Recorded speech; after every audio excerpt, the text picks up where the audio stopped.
लालची पत्नी की कहानी अक्सर हमें यह सिखाती है कि अत्यधिक लोभ का अंत हमेशा बुरा होता है।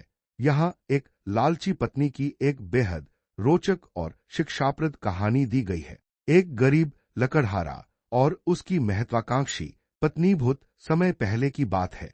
एक घने जंगल के किनारे एक छोटा सा गांव था। उस गांव में रामू नाम का एक सीधा साधा और ईमानदार लकड़हारा रहता था। रामू रोज सुबह उठकर जंगल जाता, सूखी लकड़ियां काटता और उन्हें बाजार में बेचकर जो कुछ भी कमाता, उसी से अपना जीवन यापन करता था। वह अपनी कम कमाई में भी बहुत संतुष्ट और खुश रहता था।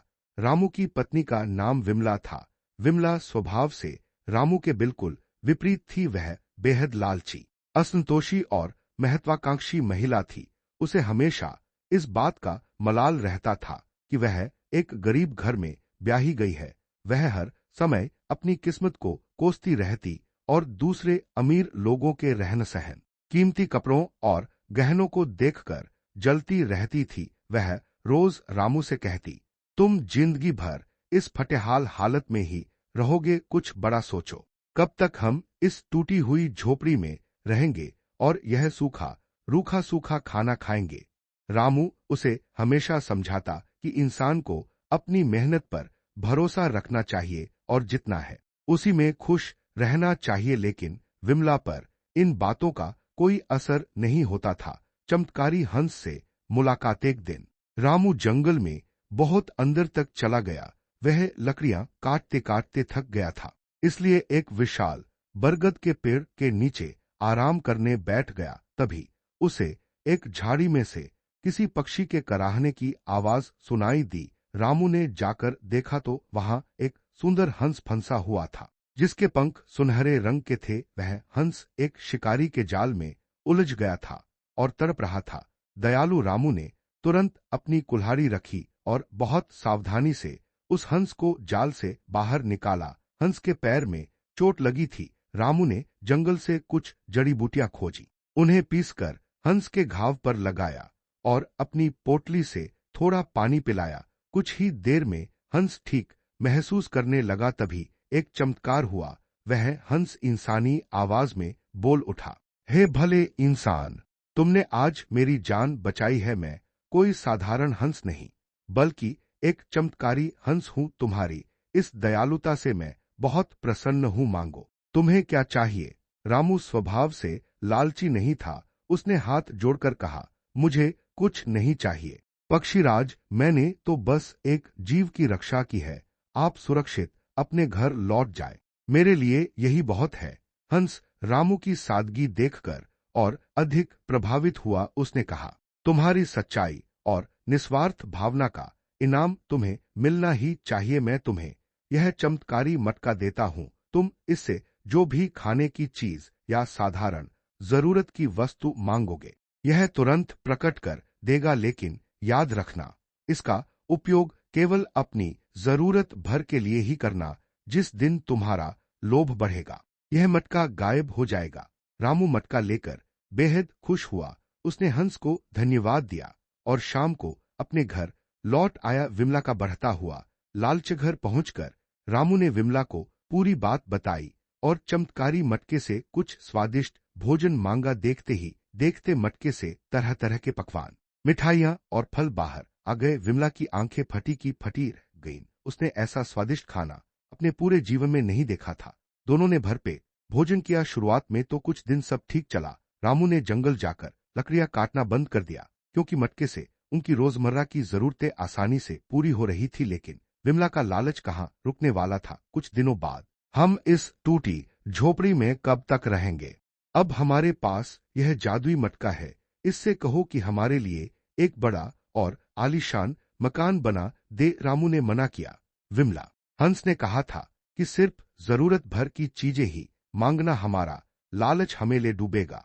लेकिन विमला ने रोना धोना और भूखे रहने का नाटक शुरू कर दिया। विमला की जिद के आगे झुककर रामू ने मटके से एक सुंदर और पक्के मकान की मांग की। मटके ने तुरंत उनकी झोपड़ी को एक बड़े खूबसूरत मकान में बदल दिया।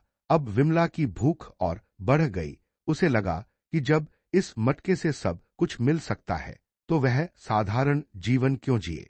उसने रामू पर दबाव बनाया कि वह मटके से कीमती रेशमी कपड़े, सोने के गहने और घर में काम करने के लिए नौकचाकर मांगे। रामू ने फिर से विरोध किया, लेकिन विमला के ताने और झगड़ों से तंग आकर उसने मटके से ये सब भी मांग लिया। अब रामू का घर किसी राजा के महल जैसा दिखने लगा था।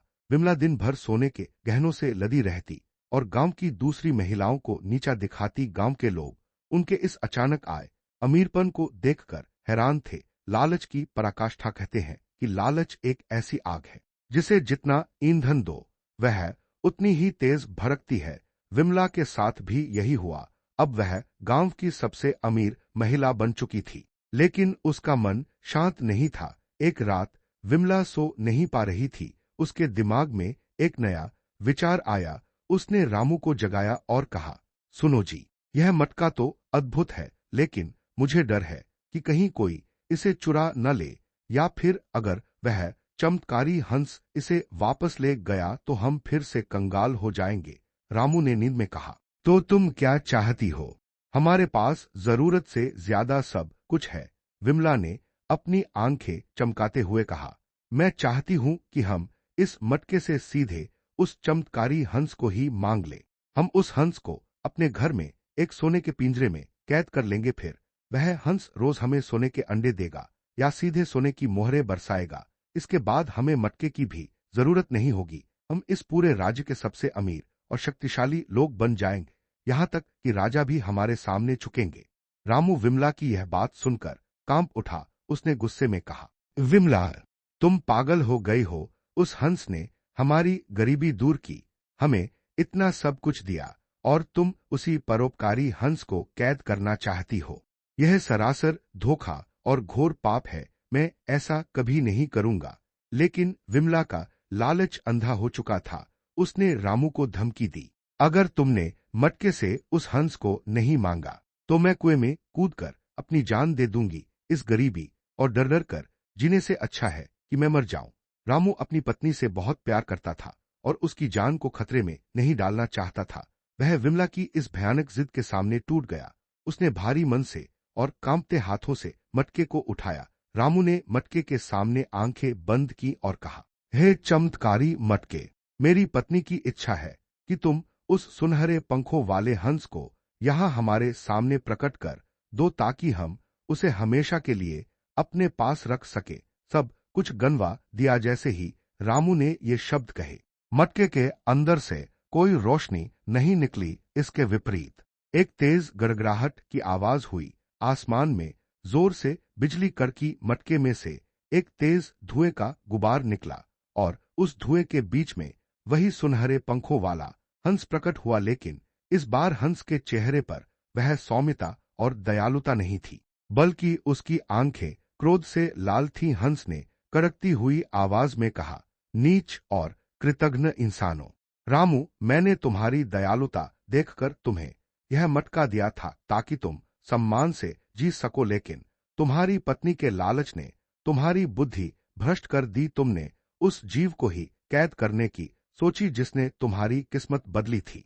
लालच की कोई सीमा नहीं होती, और जो लोग दूसरों की भलाई का सौदा अपने स्वार्थ के लिए करते हैं वे कभी खुश नहीं रह सकते। विमला हंस को देखकर जोर से चिल्लाई, पकड़ो इसे। रामू, इसे पकड़ो और पिंजरे में डालो। लेकिन इससे पहले कि रामू या विमला कुछ कर पाते, हंस ने अपने पंख जोर से फड़फड़ाए। एक तेज आंधी चली। हंस ने कहा, तुम दोनों इस सुख सुविधा के लायक नहीं हो। तुम्हारा लालच ही तुम्हारी बर्बादी का कारण बनेगा। आज से तुम उसी हाल में पहुंच जाओगे जहां से शुरू हुए थे। एक पल के लिए विमला और रामू की आंखें आंधी के कारण बंद हो गईं। जब आंधी थमी और उन्होंने अपनी आंखें खोली तो सब कुछ गायब हो चुका था। न वहां कोई महल था, न नौकचाकर, न सोने के गहने और न ही रेशमी कपड़े। वे दोनों वापस अपनी उसी टूटी हुई पुरानी झोपड़ी में फटेहाल कपड़ों में खड़े थे।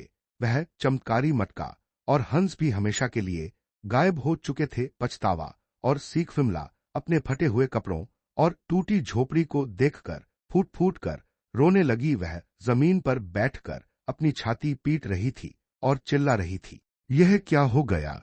मेरा सोना, मेरा महल सब चला गया। रामू ने उदास होकर अपनी कुल्हाड़ी उठाई और विमला से कहा, रोने से अब कुछ नहीं होगा। विमला, मैंने तुम्हें बार बार चेतावनी दी थी कि लालच का फल बुरा होता है। अगर तुमने संतोष किया होता तो आज हम आराम से सम्मान का जीवन जी रहे होते, लेकिन तुम्हारे अत्यधिक लोभ ने हमें फिर से दाने दाने का मोहताज बना दिया। विमला को अपनी गलती का एहसास हो चुका था, लेकिन अब बहुत देर हो चुकी थी। अब पछताने से क्या होत।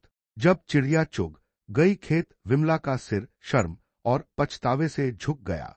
उसने रामू से माफी मांगी और वादा किया कि वह भविष्य में कभी लालच नहीं करेगी और जो भी मेहनत से मिलेगा उसी में संतुष्ट रहेगी। अगले दिन से रामू फिर से अपनी कुल्हाड़ी उठाकर जंगल की ओर लकड़ियां काटने चल दिया और विमला घर पर रहकर मेहनत से घर का काम करने लगी। अब वे गरीब थे, लेकिन विमला के मन से लालच का मैल साफ हो चुका था। कहानी से शिक्षा, मॉरल ऑफ द स्टोरी, यह कहानी हमें सिखाती है कि लोभ पाप का मूल है, यानी लालच ही सभी दुखों और पापों की जड़ है। इंसान के पास जितना है उसे उसमें संतोष करना चाहिए और ईमानदारी से मेहनत करनी चाहिए। अत्यधिक लालच के चक्कर में इंसान वह सब कुछ भी गंवा बैठता है जो उसके पास पहले से मौजूद होता है।